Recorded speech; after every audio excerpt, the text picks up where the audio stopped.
Welcome, Uncle Aldo, to our program in memory of our uncle Bona Malual.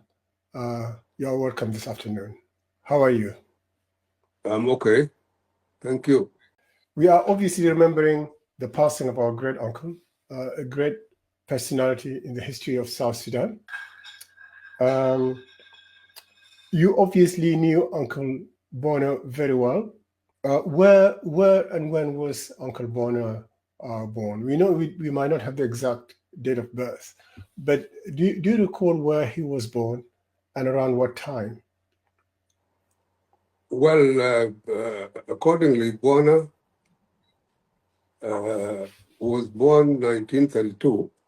He was born in Madut Ring, that is Akwar, the chieftaincy of his father, and Akwar, of course, of Langjuk, in Twij Mayadit village. At that time, 1931, 32, was the time that the British colonial power was in. And he was born after his father became chief appointed by British colonial administration.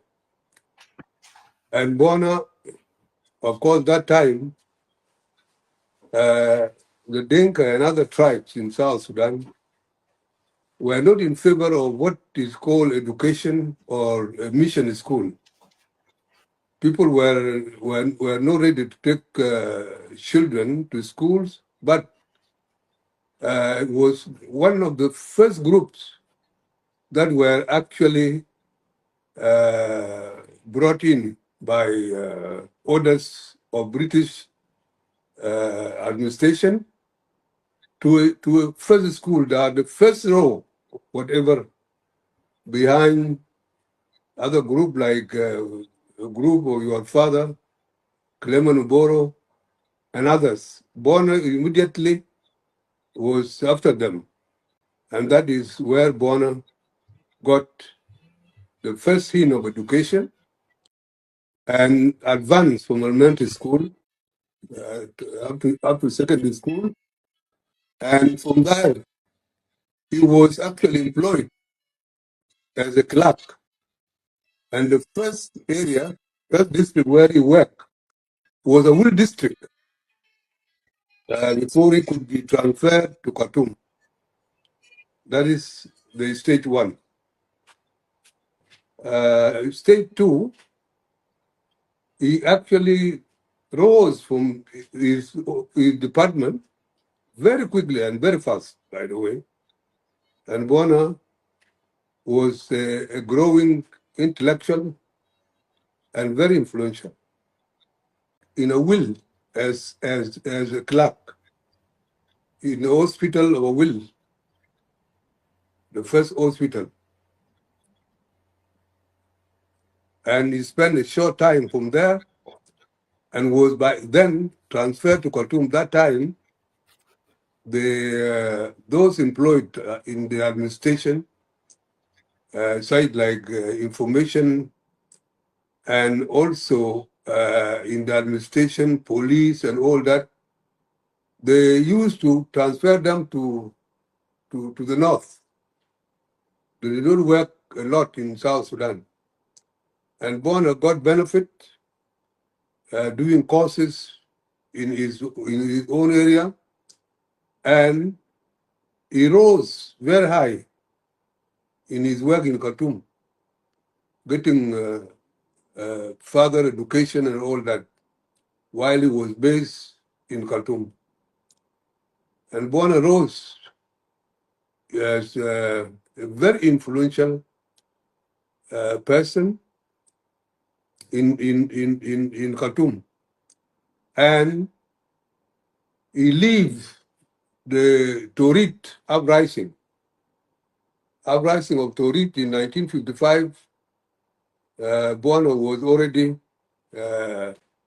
something like 19 years or 20.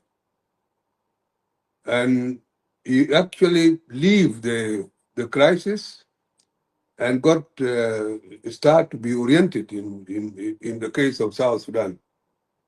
And throughout, he actually was himself committed to the liberation of South Sudan, especially after the independence of 1956 and the takeover of Madut in 1958, while he was in Khartoum. In Khartoum, he became very influential, and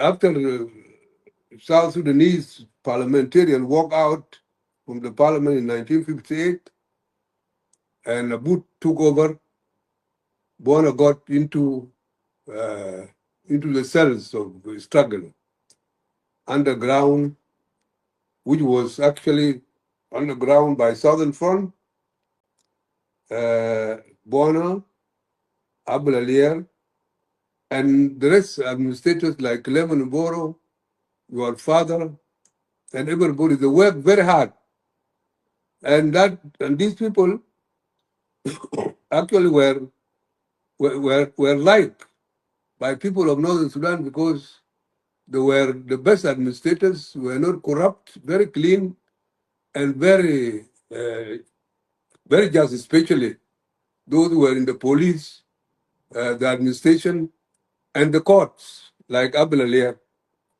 They were very influential, and today, after working, who actually got involved and got our people who were working in industries. They were all employees of industries in Khartoum.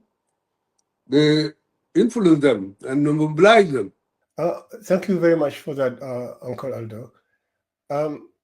Next stage, now after he started work and became involved very early in South Sudan politics, especially when he was working in Khartoum in the build-up for the military takeover of Madut. Can you remind me whether Bona did play a role in the Southern Front? How was the Southern Front party created? Bona Malual was one of the people, including Gordon Motat, Gordon Obiey, Abel Alier, Lemon Boro, El Logali, Peter Gatquoth, those who were working in the finance, in the courts, in the administration. They decided to organize Southern Front. And in the four of them was Darius Bashir. Darius Bashir was an employee in Shell Company. And they had means, Darius Bashir and Agan Ganyangich. They were working in the Shell, and they supported the people like Bona to organize Southern Front, the cells, to support the movement in secrecy, the Anyanya movement. And these people mobilized all South Sudanese who were in the north, all over, properly. And one time came the demonstration to overthrow the military regime, and Southerners came out in big numbers. And the first time for South Sudanese to get together with Northern Sudanese to bring down the government in the street of Khartoum. First time. This was in 1964. Yes, 1964. Right. And this one was the first momentum of South Sudanese to be seen in the north. And Bona was very effective underground. Yeah. So those were the activities of the Southern Front, and they got involved in these demonstrations in 1964 that later became known as the October Revolution in the history of Sudan. That led to the collapse of the military government of Madut, and then ushered the Roundtable Conference. Tell us about the Roundtable Conference, what it meant, what it was trying to achieve, and who took part in it. Now, after demonstration and the fall of a Madut regime on 21st October 1964, South Sudan for the first time was recognized as to have participated in the overthrow of the government, and they were included in the transition government, interim government led by Cyril Katim al Khalifa, who actually declared that it is time to solve the problem, and Southern Front mobilized all over the South and all over the country, including all our schools. I was then in Rumbek Secondary School, and I was actually released from prison in the fall of Madut in October 1964, because I was in prison as a student in the in a will and was detained. Now, South Front prevailed, and they participate in Cyril Katim al Khalifa interim government in a big way. And Clement Boro became Interior Minister, Minister of Interior. Gordon Motat, Communication, and his born in Mundri, Transport. Now, the South were there, and Southern Front then opened an office, and Bona registered Vigilant, the Vigilant newspaper, which was very handy to South Sudanese every morning. It was written by Bona. From the beginning, Bona was the Secretary General before he could actually get out and concentrate on Vigilant. So Vigilant was very handy to all South Sudanese for the first time. And actually, people got mobilized, oriented, well-informed all over the country until the time Southern Front and the government of Sudan then called for roundtable conference to be headed by Vice Chancellor of Khartoum University.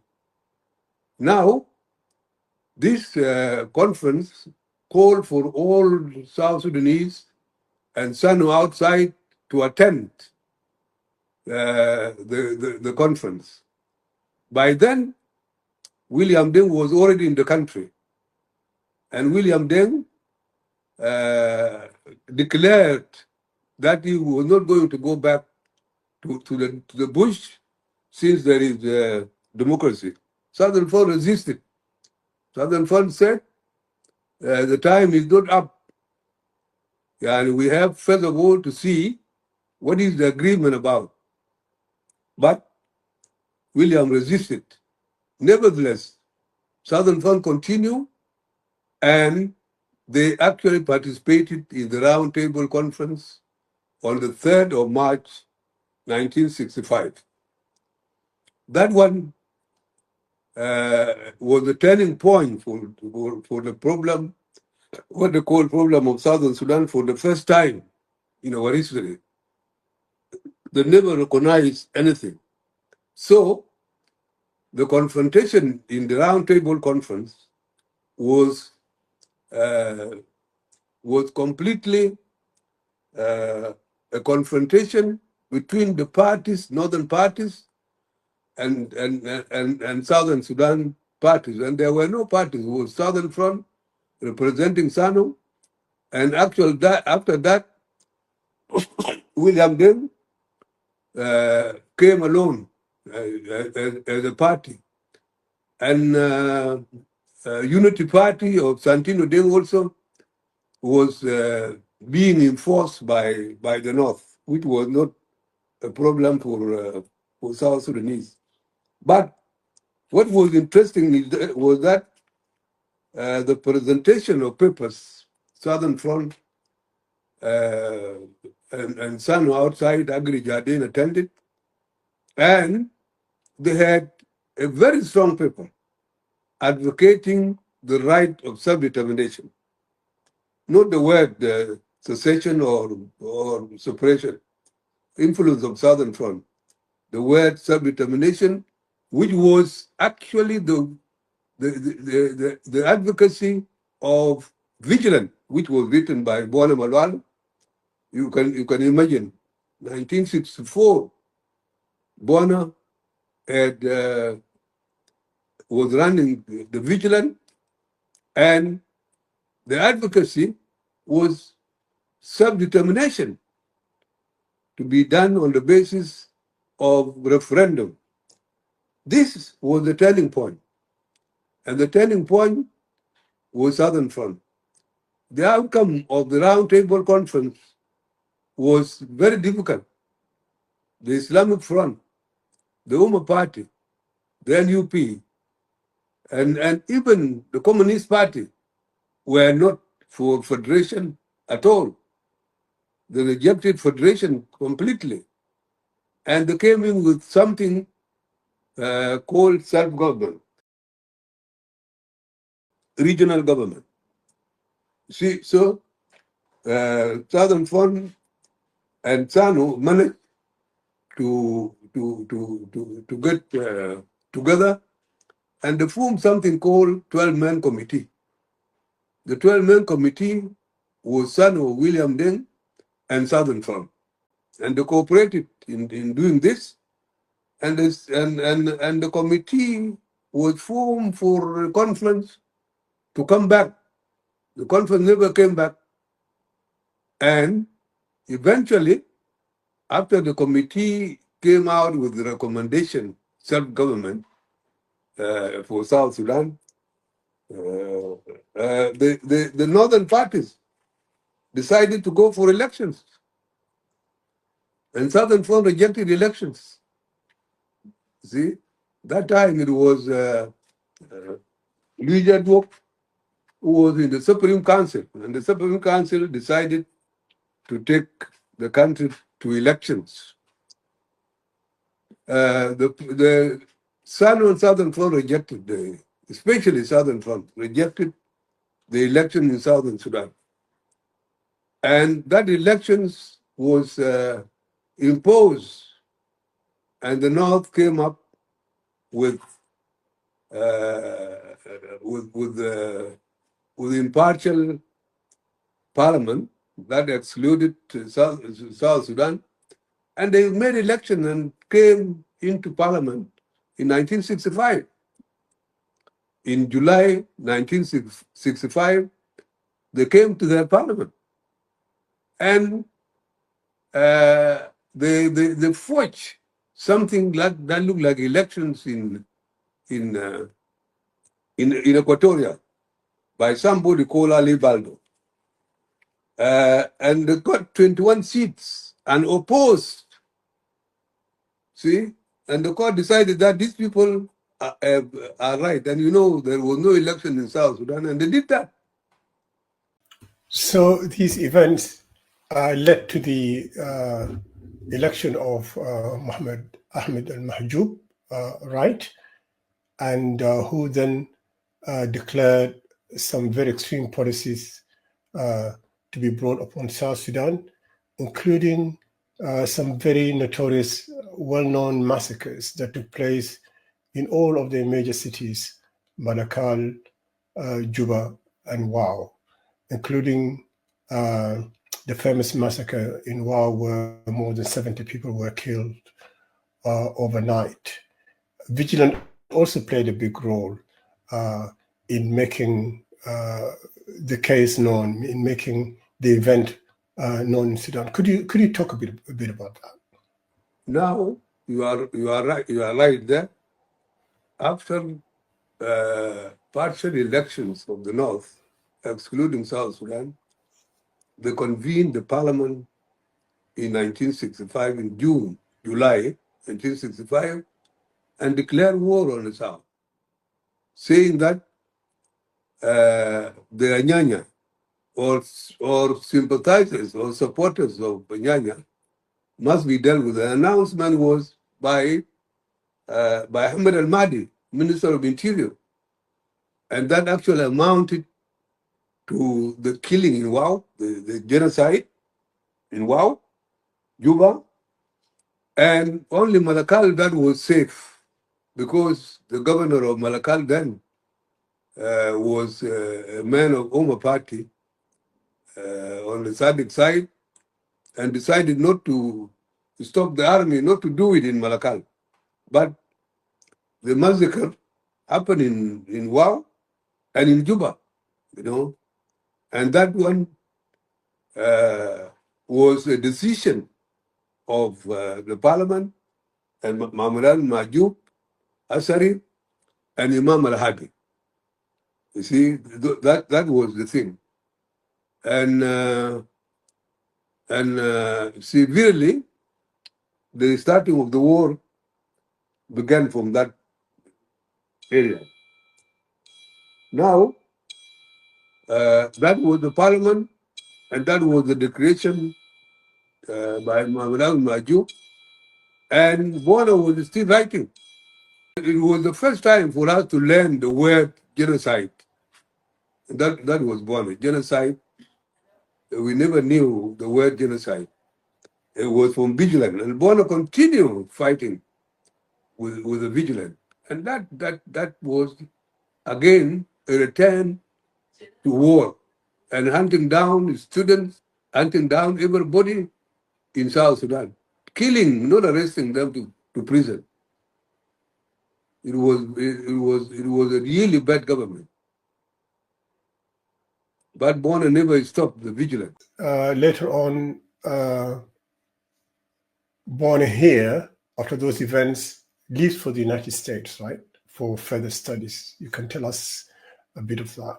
And after his studies in the United States, he returns to find that the country then had been taken over by another military group, this time headed by a general known as Numeri. Jafar Numeri. Jafar Numeri takes over. Bona Malual comes back and eventually joins Numeri's government, becoming a very influential person and someone highly trusted by Numeri himself. Later on, they fall out drastically. You can also tell us about the whole period of the Numeri government and what Malual did during. He did all this in United States before the coup of 1969. Bona was already finished the university and was inside Khartoum when Numeri took over. And Numeri actually took over in 1969 after the first parliament was dissolved in 1968, and we went back to elections. We went back to the election 1968 as Southern Front and SANU. And that was the time William Deng was elected, Bona Malual was elected, Abdul Alier was elected. They were all in the parliament. Southern Front had 10 members, and SANU had 15 members, 25. That is where William Deng did not come back to the parliament in 1968. He did not come back. And in that parliament, we were together in the parliament, and that was the parliament in 1968 when Southern Front again, after Mamulan Majub, the Southern Front was in the government with Majub because there was an agreement that they will return to negotiations and all that. In 1969, when he took over Numeri, Numeri was collaborated with the Pan-Arabists and the Communist Party to take over. Why they came to the government of Numeri, it was Abel Alia and Joseph Garang were actually nominated in the revolution of Numeri into the government. And these people were influential, including Bona, in the intellectual of Northern Sudan. And when they came, it is Abdul Alier who actually influenced Babukir Wadala, who was prime minister, to see that Numeri handles peace in South Sudan. And Bona was very much involved in this. And Abel worked very hard to see that Numeri get to negotiate with outside. That time it was Mansour Khalid also contributed a lot. And through Abel Alier, we were able to get back the recommendations of the round table six-man committee, the recommendation of local government in South Sudan came into force. And that was a negotiation. In our side, Samuel Aru was involved in the Ministry of Southern Sudan Affairs, and especially after Numeri crossed with the Communist Party, things became very clear. You see, involving Abel and Mansour Khalid. And that was the beginning of negotiation between the government of Numeri and the Anyanya led by Joseph Lago. That was the initial way how Numeri came to understand the problem. Bona was not in the first incoming of Numeri. It was Abdul Alier and Joseph Garang. Bona came in after the Addis Ababa agreement. Numeri did not know him properly, but the intellectuals of Khartoum were aware of Bona, all of them, they knew Bona. And those of Ministry of Information, all the official knew of Bona contribution into Sudan information. Now, after agreement of 1972, the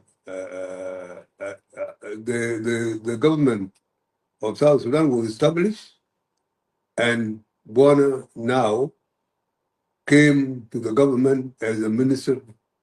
First of all, he was a deputy minister of information. And finally, he became the Minister of Information and contributed a lot in that one. You know that it is Bona Malual who actually introduced color TV in Sudan. And that one recruited Numeri to side of Bona. Bona became very close to Numeri, and the members of the military members of the command council of Numeri became very friendly to Bona. Even they can stay evening in the house of Bona. And Bona became very, very influential, helping the system everywhere and connected the system into international media, seriously. And that was, Bona became very influential properly, to an extent that when Numeri was overthrown, Bona decided to open the radio Juba, because radio Amdurman was captured. This is the short coup that later failed by Hashim Lata, is that right? Hashim Lata survived for 3 days before Numeri returned to power. Is that right? That's the period you're talking about. I was in Khartoum, by the way. Now, Bona got the radio Guma in Juba to support Numeri while Numeri was under arrest. And Southerners play a big role in the army. The army that was who came out from Shajara, the artillery, was led by South Sudanese, especially the CEOs who led it were mostly from Rumbek, by the way. And that was a group that captured the palace and released Numeri with Nasser. And Bona became much more influential, very strong, and worked with Numeri. That supported Numeri and the Pan-Arabis, led by Barukra Wadala, left the country. They disassociated with Numeri, leaving Numeri without a partisan support. Because the Umma Party, the Islamic Front, and the DUP were all the national front that was fighting Numeri. So the political parties of the North were all disassociated themselves from Numeri. And Numeri became dependent on intellectuals, Sudanese intellectuals, who actually like Mansour Khalid, and Bona, Abdul Aliyar, and he became very committed to South Sudanese. That was after the Communist Party and the Pan-Arabist group disassociated themselves with Numeri. Then, of course, Numeri continued in this situation until 1977 or 1976, when there was another coup attempt of mercenaries who invaded from across the border, Central African Republic and Chad. They were again crushed in Khartoum. But then Numeri fell very weak after that because the militia had been supported by this National Front you are talking about, the traditional sectarian parties and the Muslim Brotherhood, helped and aided by Gaddafi, who had supplied the weapons and the finances for the mercenaries to enter Khartoum. So after they were crushed, Numeri felt the need to reach out to these people. And in 1977, he famously met them in Port Sudan.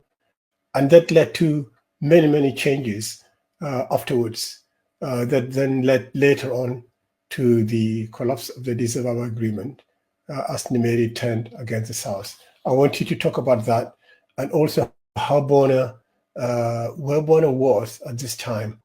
You are there.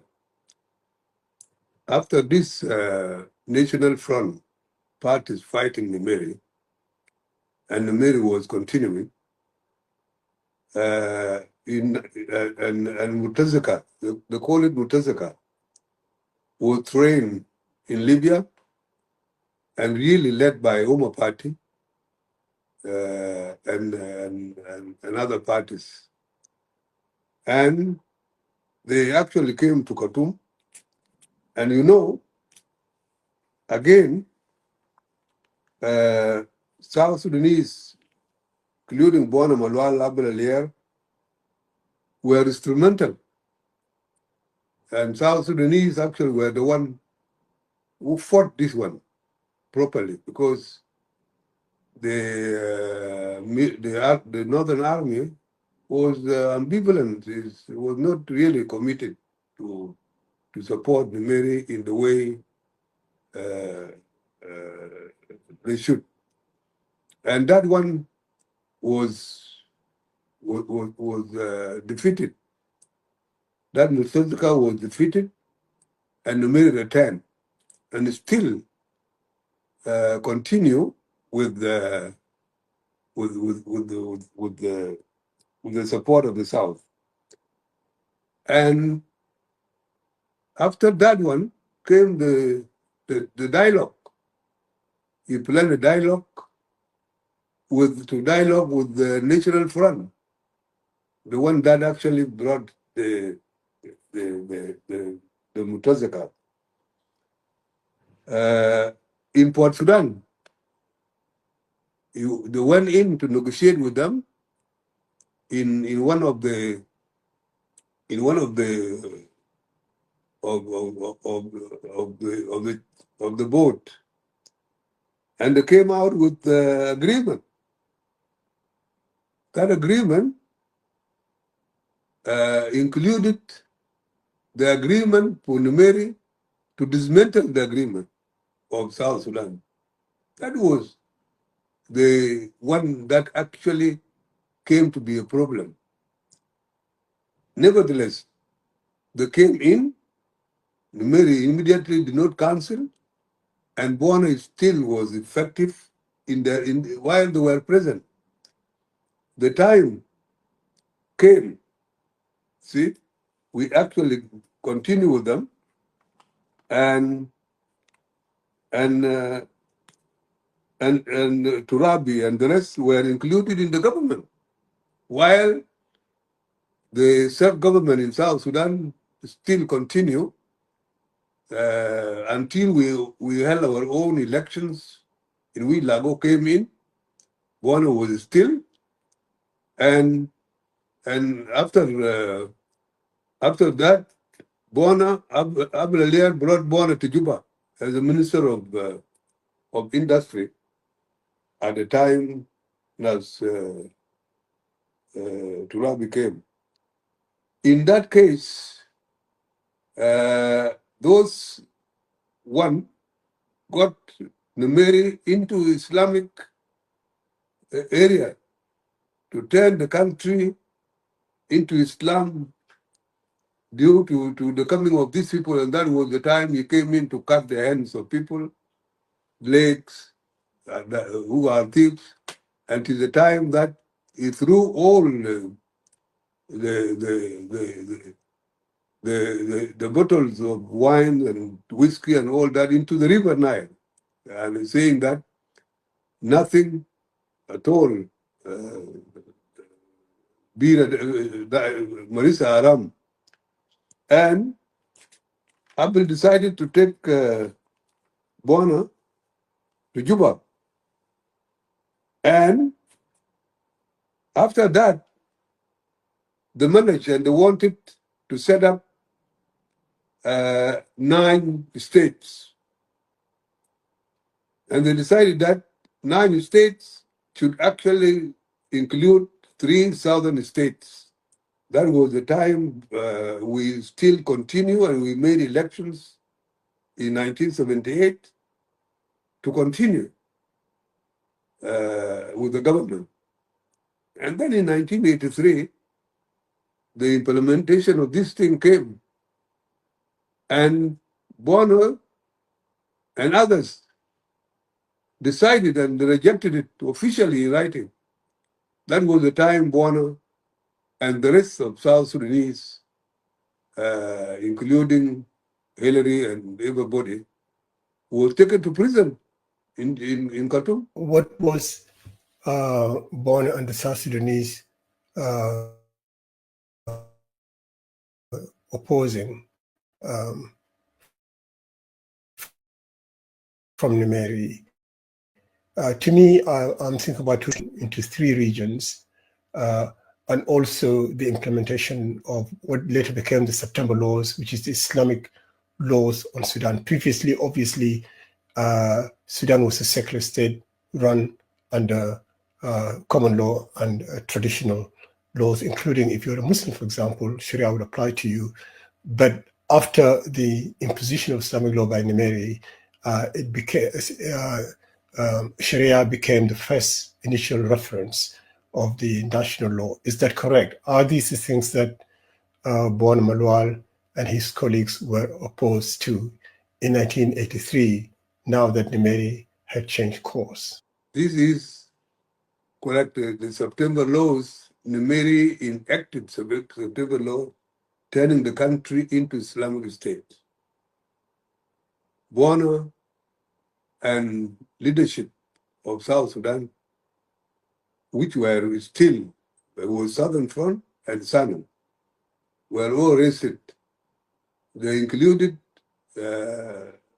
people like Aru, Ezekiel Machuay, Dr. Toby, and both of them were involved because we were still running our parties in parallel with the SSU. And that was, you are right, when Bona and the rest were arrested, and Bona was the leader of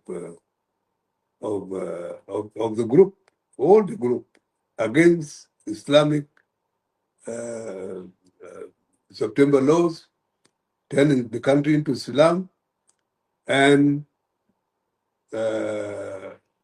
also trying to divide the country. He used Joseph Lago and Equatoria to come up with all demonstrations and all this to agitate for division of South Sudan.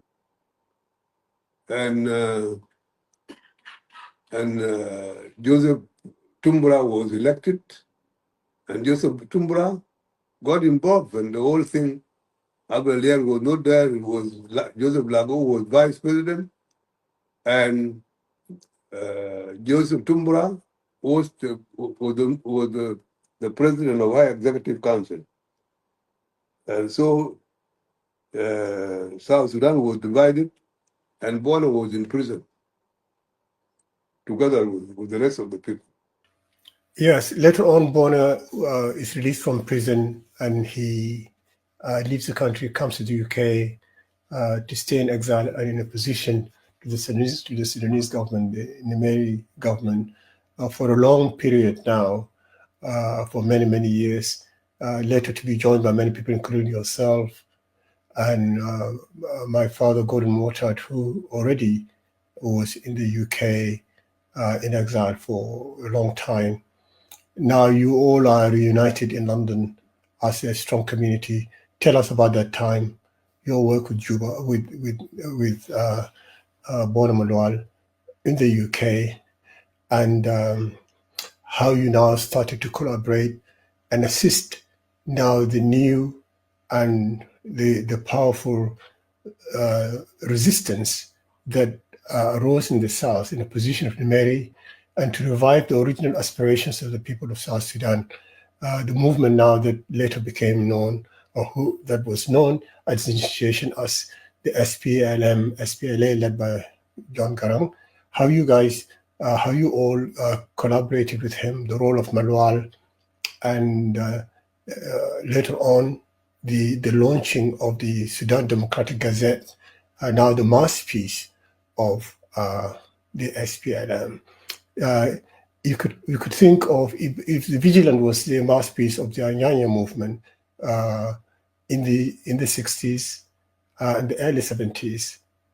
Sudan Democratic Gazette under Bona again became the masterpiece for the South Sudanese resistance now, the SPLM, SPLA.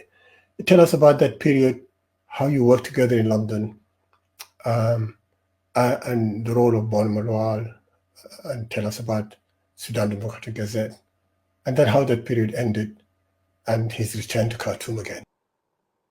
The stage of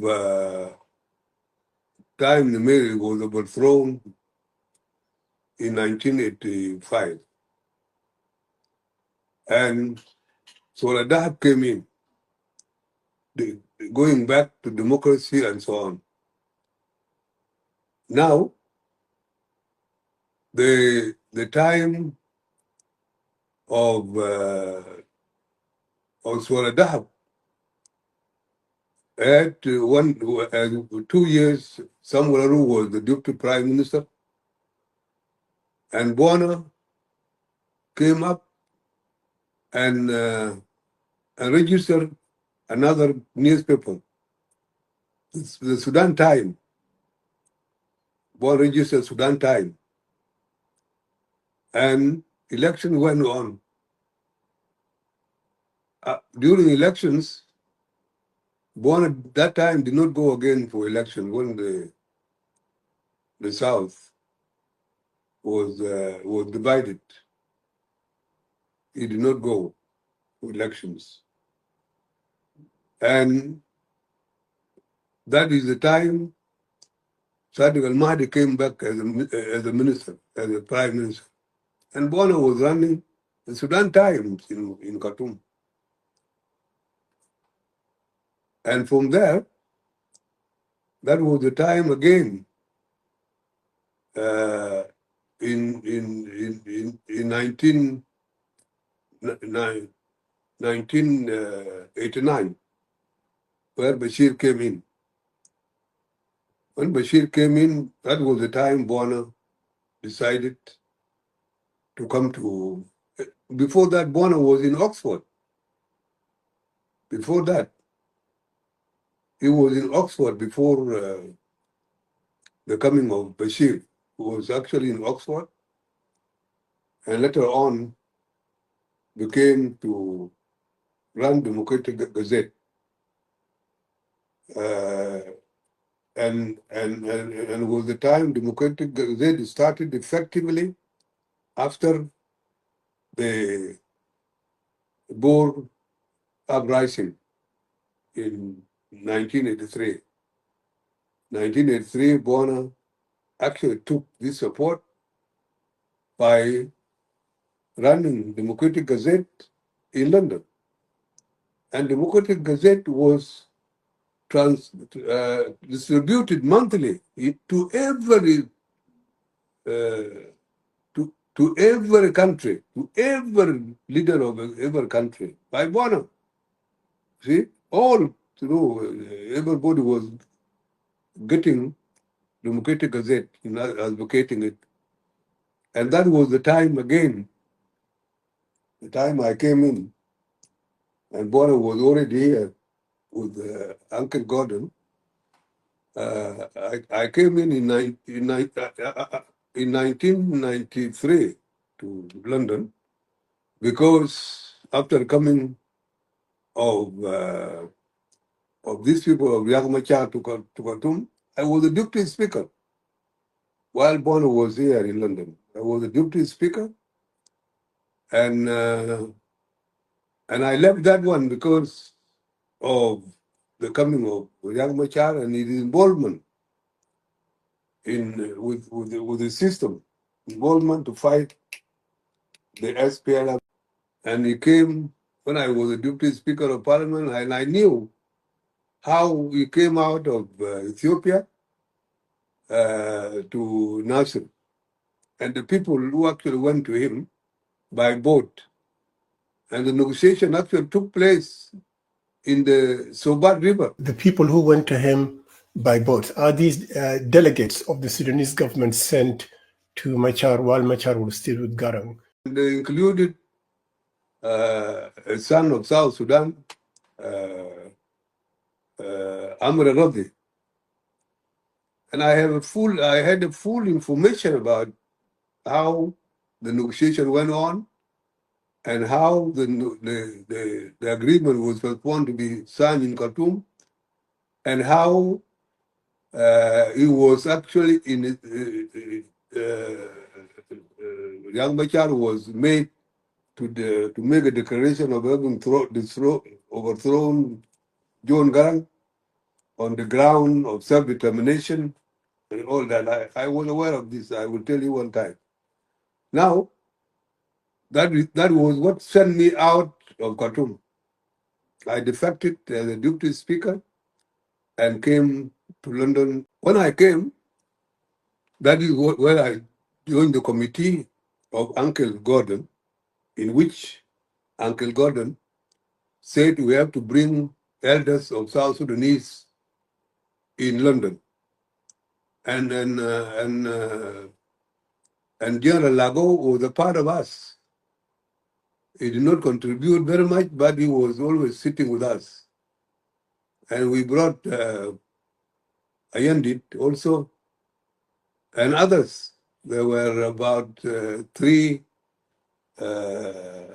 Equatorians. And that was, Uncle Gordon wanted to keep us together. And our support was focused on the SPLM and supporting Dr. John. We did this even we were inside. We were taking notes and all what is happening to Dr. John and Bona here, all this. And from there we continue together, Bona writing and making contact still inside with after Martin Malual and others. And you know, it is our committee that actually brought back Carbino. Carbino, Kwanyin. It was Bona who actually initiated with Martin Malual and talked to Carbino in Khartoum and talked to John Garang. And Carbino came back. He was involved even things which were happening in Wow. Bona was highly involved. Bona was a man committed. He never turned anything on the road to liberation of South Sudan. Never. But he was Yeah. always. So you are saying Was, that Carbino had come with Carbino had returned earlier to Khartoum in 1991 with Riek Machar, but you are saying now that Bona played a big Carbino, role in persuading Carbino to return back to Garang, to return back to the movement. Yes. That's what you are saying. Yes, by telephone, direct. It is Bona who did it. To talk about relationship of Bona Malual, a big relationship that lasted for 12 years with John Garang. He was frequenting Nairobi up to the village with CSI, Christian Solidarity International. It was Bona that was taking them nearly every month to the villages, and also when they were actually collecting children from slavery, that was the work of Bona. And Bona worked together with John Garang, connected by Dr. Justin Yai, for 12 years. 12 years, Bona was working, writing, and was doing this, going to the area. And when we took the Northerners, Oma Party members, and DUP, and the conference in Asmara, it was the work of Bona, and we went together to Chukdum with the members of Uma Party. Yes. This is now a very big event in the Sudanese history, what you call the National Democratic Alliance. So now the traditional Sudanese parties, having been overthrown by the Islamist regime, reached out to the SPLA, and now they are all coming together as a Sudan Democratic Forum, in which North Sudanese parties join together with the SPLM in a single organization. You are saying that Bona Malual here also played a big role. It is Bona Malual in our group, including Uncle Gordon, that actually connected these people with the leadership of SPLA, Dr. John Garang. And we took them to Shukudum. I was there myself, and Uncle Gordon did not go, but myself and Bona, we went to Shukudum, and we held a meeting, including these parties of the North, DUP and Uma Party, and that was the initial. It happened. Garang came to Shukudum to receive us, and we were well received. By the way, we had everything, the place of sleeping, and we were got all the facilities, and were looked after properly. The group actually started, and that was what brought the conference of Asmara, where the national this national body was formed And we wanted Dr. John to head the national thing heading Goma and all that, but he declined for Muhammad Usman al-Margani. And this was a work which included Uncle Gordon and Bona. You can imagine it was a big thing. And that was a big turn of everything, by the way. That what Bona did. The CPA takes place, the referendum takes place, everybody moves in back home. Hundreds, thousands of South Sudanese in the diaspora go back in. The SPLA takes over the military in South Sudan. South Sudanese vote, and we get our independence. Tell us about Bona Malual's role here, and Now, his subsequent relationship and influence on the government of South Sudan, and his relationship with President Kiir. now, what happened was this. Dr. John severed his relations with Bona before he could come to London, when we met him in London here. And Uncle Gordon intervened.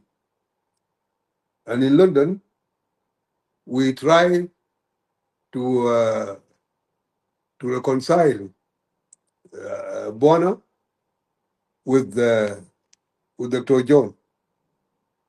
And we sat in the hotel from 6 in the evening to 6 in the morning to bring them together. And I was on the table with Uncle Gordon, and Bona was present, and Dr. John was present. We managed to reconcile them. But unfortunately, Bona did not accept the kind of reconciliation we have done. He called it did not go in the way he wanted. And from there, Bona got out of relationship with Garang. He did not attend the negotiation in 2004 when Garang was negotiating. Bona got out completely. He was angered because he was not treated well by John, and Dr. John failed to recognize the contribution Bona did with the Democratic Gazette for 12 years, continuous 12 years, working hard and going to the village to South Sudan with people supporting the charity people supporting them in what they call Sudan lifeline to Sudan. Bona was involved in big things. Bona involved in that agreement, Sudan lifeline, and that actually saved our people. And a lot of people came in, like Norway, America, USA, came to support the movement. But our movement, has always been known to not to abide by people who support. And Bona got angry. Bona did not associate with the negotiation completely. He was out until the CPA was declared. Bona was out. But myself and Uncle Gordon, we continue. You can see Bona was angry. And that's why he became independent and went alone to Khartoum and was made advisor to Bashir by Bashir, not ourselves. Nevertheless, his relations with Salva Kiir was cordial, was still very good. And while he was not happy with John, he was related. His relationship with Kiir Mayardit was good. And after the death of John, still Bona was in relationship with Salva Kiir, and Salva Kiir has a respect for him. Salva Kiir recognized the contribution Bona did in the struggle. Yeah, and from the time he was a young man, he knows what Bona did to the time of CPA. Bona never stopped. See, from that time, from Boot time, in 1964, Bona nevertheless, he never stopped all the time, going to prison, out, and actually advocating the fight. And of course, from there, after after Garang, Bona returned to advise uh, President Salva Kiir, and they kept on cordially, kept on also together, and Bona never stopped going to South Sudan every year. Every year in December, Bona was there to spend time and come back to London and all that until the last day. And we are very happy with what the government has done in the funeral of Bona, which he deserved. Bona deserved whatever has happened now. Until now, the celebration is going on, not only in Twitch, all over South Sudan. You see, and that one, we are very happy of how President Salva Kiir contribution to funeral of Bona. It is a celebration. Yeah, thank you, Uncle Aldo. Bona's legacy will be remembered for a long time. He's a great leader, a towering personality in the history of our people, in our history.